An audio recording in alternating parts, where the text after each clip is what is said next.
You got a ton of Attack on Titan reveals today. Even manga readers are scratching their ear. So what's up guys, Foxen here. The top 3 confusing things from last episode. Oh my Ymir, there's so much Titan history. Dina versus Dina, it was all a lie. And what the hell happened to Mikasa's hair? How does that even work? So go ahead and give a colossal thumbs up, and let's give a huge thank you to today's sponsor, Crunchyroll. Crunchyroll has so much juicy anime available. Hell yeah, that includes Attack on Titan Season 3 Part 2. On top of that, the newly released Attack on Titan manga monthly. And don't forget about these other juicy anime I'm currently watching, like The Shield Hero, Isekai Quartet, Demon Slayer. So go to crunchyroll.com/foxen or click the link in the description to get a 2-week free trial of Crunchyroll Premium. This includes a colossal buffet of unlimited anime and manga. You get a feast on all the wonderful anime being released in the same day as Japan. Sign up with my link today so you can support the channel with the bowl of ramen, you get to enjoy anime, and you get to support the studios that make the anime you love. It's a win-win-win plus some ramen. Hopefully one day I could also own my own Levi statue. Levi Pat for now, that was used for today's video by the way. Anyway, let's go ahead and get started. Previously, you had that cliffhanger twist. Kruger was actually a Titan and the Owl the whole time. Really a guy in spy mode for 15 years plus. Mr. Kruger here specifically had the almighty Titan Eren has in present day. This guy totally wiped out the Marley soldiers no problem. Gotta hide the evidence. Today's Attack on Titan episode titled Shingeki no Kyojin. That's right, 3 Attack on Titan seasons later, the true origin of the series name has been revealed. Oh, and what's that? The opening returns. There is so much important stuff dropped in today's Attack on Titan episode. So if you do have a question, feel free to ask down below. Just be sure to finish the video first. I'll go ahead and try to answer. Right here, do notice Kruger's nosebleed. Of course, it circles back to something revealed later in the episode, that Kruger was very close to dying, perhaps being in his final few weeks or days. You actually saw something similar with Eren back in the Uprising arc, after creating that Titan guillotine. In other words, he had some Titan foreshadowing back then. So getting into the hot topic, you might be wondering why Kruger did what he did. Why did this guy wait 15 plus years to Sparta kick his Mario buddy? Turns out, like Grisha here, this owl guy is also a subject of Ymir, someone part of the Eldian people. This really goes back to something I highlighted last video, that Grisha was studying medicine to eventually become a doctor. It turns out a doctor was how Kruger escaped being classified as an Eldian by Marley. And hopefully you recall history class, cause I'm sure you've heard of some similar doctor stories from our own history back in Nazi Germany. I will also mention there's been a lot of theories about this Kruger guy, but unfortunately a lot of the stuff regarding the owl and what this guy was doing in the background has been kept a mystery even in the Attack on Titan manga. As for Grisha here, really poor guy. It is true that this guy was in fact an awful father, there's really no changing that fact. At the very least, in the final moments, Grisha was actually able to reach that realization on his own. It only took his wife Dina and a few of his Eldian buddies to go Titan mode for that to happen. Now getting into a popular question you asked from the last video. Why did Kruger keep the fact that Dina was from the royal blood family a secret? And also in general, why did Kruger turn on his own Eldian people?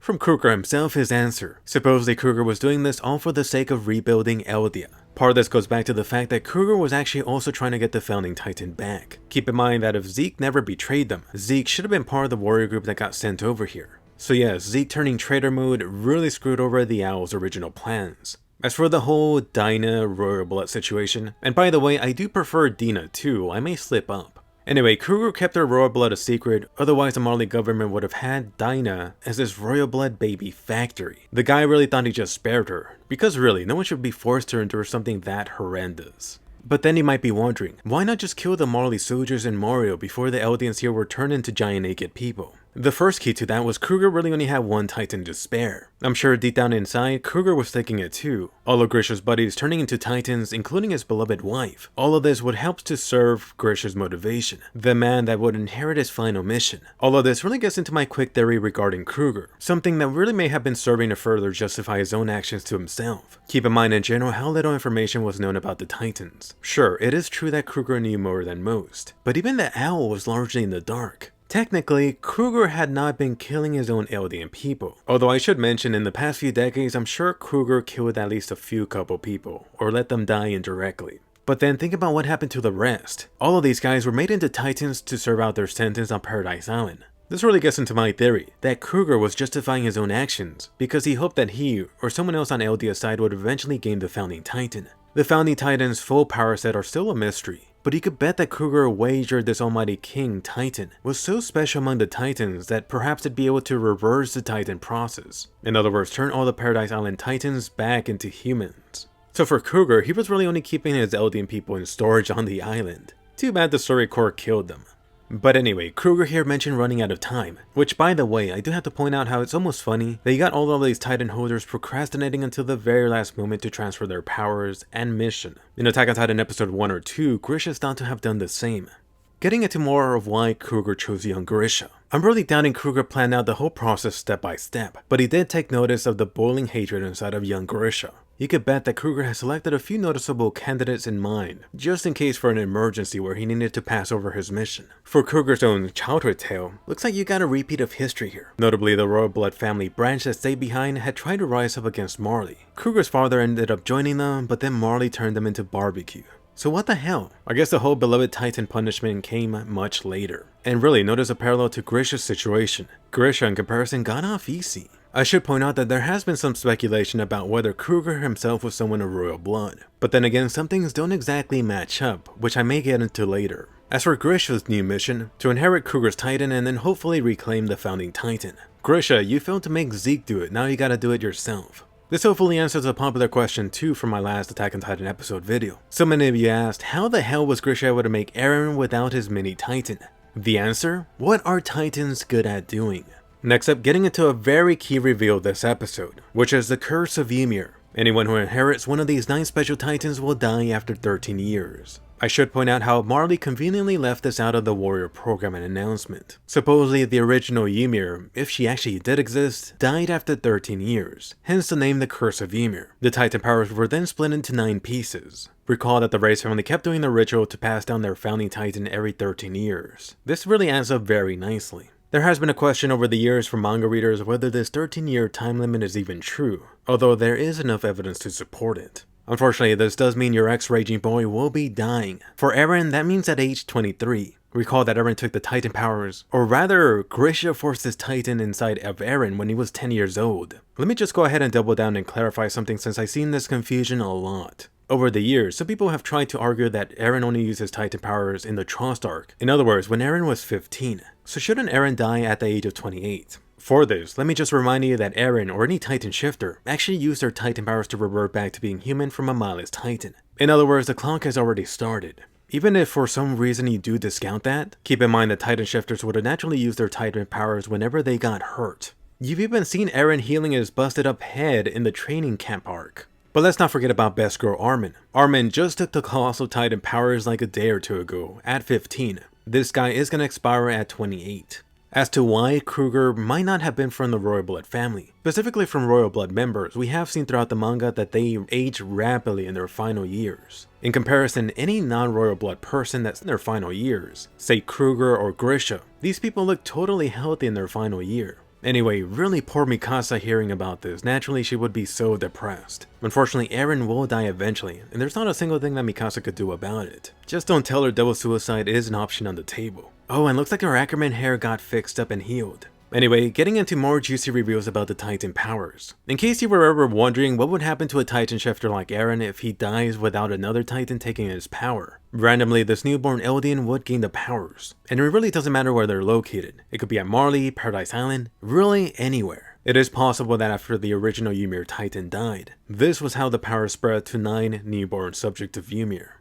Next up, another key reveal this episode. The concept of pets for subjects of Ymir. Let me first mention, this whole pets concept has not been fully explained. If anything, sometimes it does feel like Isayama introduced this for plot convenience. The basic idea is that every subject of Ymir, like Eren, Armin, his dead father, Grisha, if Eren has a future son, Eren Jr., or female Eren, everyone is all linked up in this invisible Eldian network. Really like Titan Wi-Fi. This would help to explain how Titan powers make it over to a newborn. It also explains how Titan memories are transferred, and even how Titan bodies are formed out of really nowhere. This would help explain how sometimes in Attack on Titan, Eren has gotten future memories, like in episode 1 where he wasn't a Titan shifter at the time. It really doesn't matter at all. Eren was connected to a past and future Titan shifter all along, including his future self. Another key takeaway from this you should notice is how the founding Titan seems to be the center connecting point for this Titan network. It really doesn't matter if you're in the present, past, or future. As long as you're a subject of Ymir, you'll always be connected to the single coordinate point known as the founding Titan.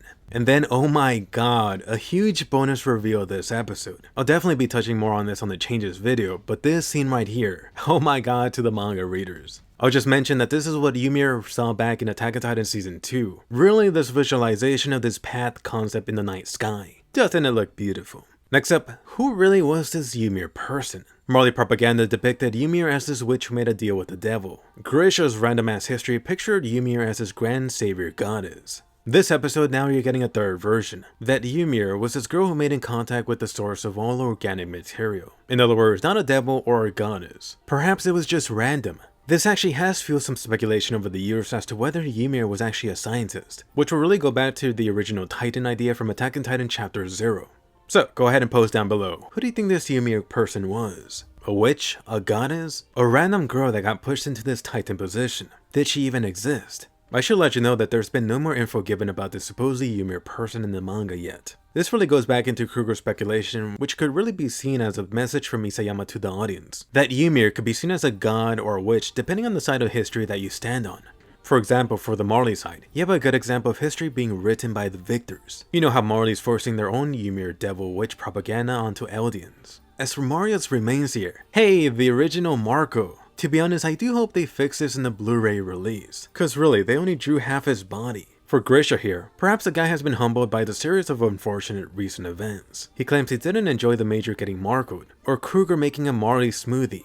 Can you really blame Grisha here though? I mean, his own body is in this horrible state. I could imagine this guy being super thirsty too. Next up, you have Kruger's little parting gift, which is the Yeager family photo from present day, but not before Kruger's family jewel jab. That gave me a good laugh. As for Kruger's reason for picking Grisha, you're getting a little bit more here. It really boils down to Grisha's hatred, the origins which came from Grisha going past the wall that day. Do notice here this theme of going past this wall restriction. This whole trying to achieve freedom is this constant reoccurring theme in Attack on Titan. For the picture gift here, I do have to question how this thing avoided getting bloodstained. Perhaps this thing is laminated. How the hell did Grisha sneak that into the wall? Did Grisha put it in his shoe, his underwear, his butt crack? Next up, getting into another key reveal here. The Titan that has always fought for freedom. The name of Kruger, Grisha, and Eren's Titan, Shingeki no Kyojin. This of course being the name of the anime. This translates into Attack Titan or Advancing Titan.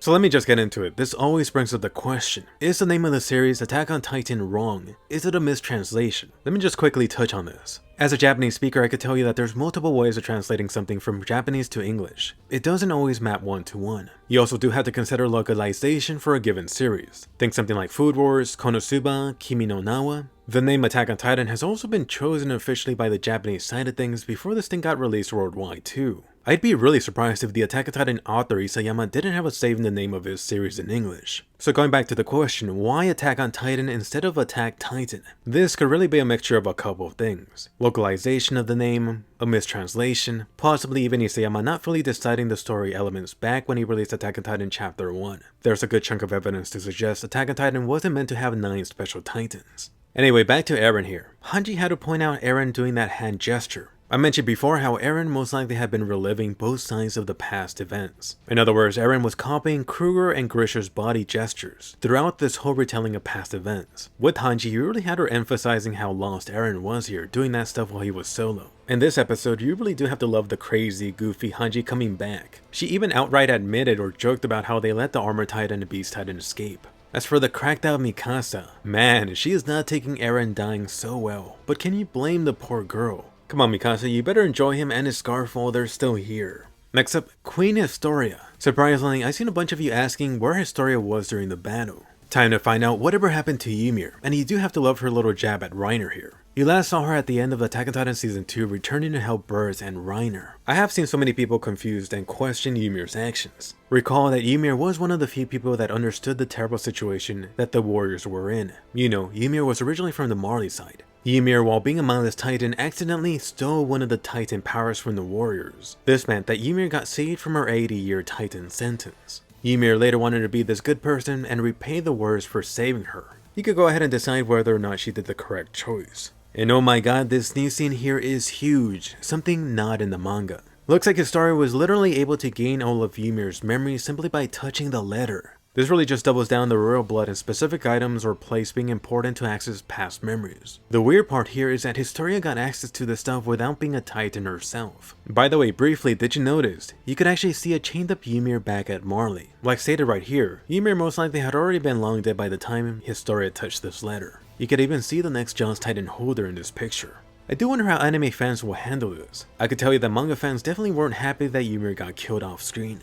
Overall, I really loved how the anime handled this whole Historia Ymir letter scene. I originally thought they were going to flashback to the events already shown in Attack on Titan Season 2, which I highly recommend watching after this episode. Definitely check that out. By the way, before we move on, I should point this out since I've seen so much confusion about Ymir. This Scout Ymir you know is not the original Ymir. If you look back to her flashback, you'll discover how she was this nameless child in the ghettos. She was really only given the name to serve as this placeholder person for them to worship. Anyway, back in present day, poor Blondie, Historia in tears. Don't let this distract you from the fact that she didn't inform the Serbi Corps of anything she just witnessed. As for Levi and his children coming in, do I sense some subtle trolling here? And then Levi here is like, hell no, I'm not saying anything to Historia. She freaking punched me before. You do have to love the Potato Girl cameo here. Oh my god, is that a Ymir reference? What a devil. Next up, the great artist Zachary coming in. Right here, you're actually getting an exact body count. 99 scouts that didn't return, Captain Irwin being among them. Notably, you do have 9 survivors, which really parallels the 9 special titans. Also, the main trio survived, which does suck not to be a main character. As for Hanji here, really proclaiming the truth of the Attack on Titan story. Titans weren't the only enemy. All around the world, you have all these people that want the devils all crispy and dead. Titans were really yesterday's problem. Next enemy up, the entire world. Really season 4 stuff in like 9 years. Switching it back to flashback time, I do wonder how much of this flashback Eren didn't tell these guys about. You know Marley currently has the Eldian suppressed, but if they ever got the Founding Titan back, Kruger felt Marley would most likely fully wipe them all out. The thing about this though, at the very least Marley would have had to kept a few families alive just to maintain the Titan powers. Next key reveal up, regarding the threat that the Eldian King would destroy the world using the millions of colossal titans. This really circles back to some of the stuff revealed in the Uprising arc. Why didn't the Founding Titan King use his power to wipe out all titans? Hell, wipe out the warriors. In reality, the king fled the Great Titan War due to him disagreeing with Eldia's past atrocities. This new king that took over at the time actually agreed with Eldia collapsing, that Eldians were all these massive devil sinners, which really goes back to why the walls were created, and why this guy mind-wiped his people. The truth is that the king wouldn't fight back against Marley or the warriors if they attacked, as seen from Attack on Titan Season 1. Then for Frida here, you're getting some important info drops. Notably that the Founding Titan power can only be used when inside of someone of royal blood. However, if you have this royal blood Eldian inheriting the Founding Titan, that previous Eldian king's will prevent the current user from doing anything. I'm actually glad to see this Frida shot return, since most of the Frida stuff got axed in the anime. They instead chose to focus on Ymir in the flashback stuff for the Uprising arc. Next key thing up, in case you were wondering why this non-royal blood person like Eren was able to use the Founding Titan power. Bingo, Eren just figured it out. That Dina Titan was a royal blood titan. Turns out the season 2 finale wasn't just some random main character special power, or at least there's some explanation for it. A non-royal blood Founding Titan shifter like Eren can temporarily access the almighty Titan power by simply touching a royal blood titan. Isn't it almost ironic how Eren has one of the strongest Titan powers but he can't actually use it? And yes, you could bet your ass that Hanji noticed Eren. Hanji definitely noticed that Eren realized something that this guy's holding back. Right here, you do have to give Eren some credit. The guy is holding back this juicy information to potentially protect Historia. After all of these guys just need a royal blood titan. At the moment, the only royal blood person left nearby is Historia. Gotta protect the small blonde. Anyway, back to the flashback with the Attack Titans. Time to juice up Grisha. Be sure to eat up my creamy insides correctly. The most important thing here is Kruger telling Grisha about Mikasa and Armin. What the freaking hell? Oh my god, Kruger must have read the manga. If you are saying what the hell, just know that I do have a full video going in on this, so check that out if you are curious. I'll just mention that this has confused manga readers for some time. Most likely has something to do with the past. Kruger getting someone else's memories. This does potentially make you question what role that Grisha had with Eren meeting up his 2 special buddies, just given the fact that he knew they were important. Let's also not forget about the new ending. The previous Titan history from the last episode returns. At first glance, I didn't notice anything new, except for one particular shot. You got the Eldian Empire using Titans to take over everything. I'm going to be touching on this later in a future video since Kruger skipped out on a good chunk of detail. Next up, going into the manga to anime changes, some highlights. Let me just mention, I do have an in-depth video coming hopefully Wednesday. I'm going to be trying really hard to get that out. Last time I mentioned spending 10 plus hours on the notes for the previous one. By the way, keep in mind that was only a fraction before starting the actual video editing process. First censor of this episode, you got this innocent looking guy being squished like a tomato. In the anime, this guy just died off screen. Can't show all that blood. Then, of course, you have the Major's face being censored. Come on, it's still funny how this guy got markled in the anime. So this episode, total chapters covered 2, chapter 88 and chapter 89. There's only chapter 90 left for the last episode. Makes me wonder, are they gonna be adding a cliffhanger? I should also mention this specific episode left me a little bit confused, since at times the anime cut out 1 or 2 pages of detail. That stuff is completely gone, so is this stuff not canon anymore? Really quickly, let me thank today's sponsor, Crunchyroll. Go ahead and start your anime adventure by heading over to crunchyroll.com/Foxen. 2 weeks of juicy anime. And really, sponsors like this help out the channel a ton. Right now, I'm actually looking to hire someone locally here in Japan. If nothing else, it does allow me to make high quality videos like this one. The summer anime season does start like in a week, so definitely check out my video for my juicy anime picks. Also, is anyone here going to Anime Expo in like 2 weeks? I'm gonna be going, so post down below if you are too. Anyway, did you catch all the Titans reveals this episode? Do you have any questions? I'm still gonna be doing the super long in-depth video covering everything. Maybe I should do a more casual FAQ type of video. Is anyone interested? Anyway, check out my Bunny Girl Senpai and summer anime videos, and I'll see you guys later.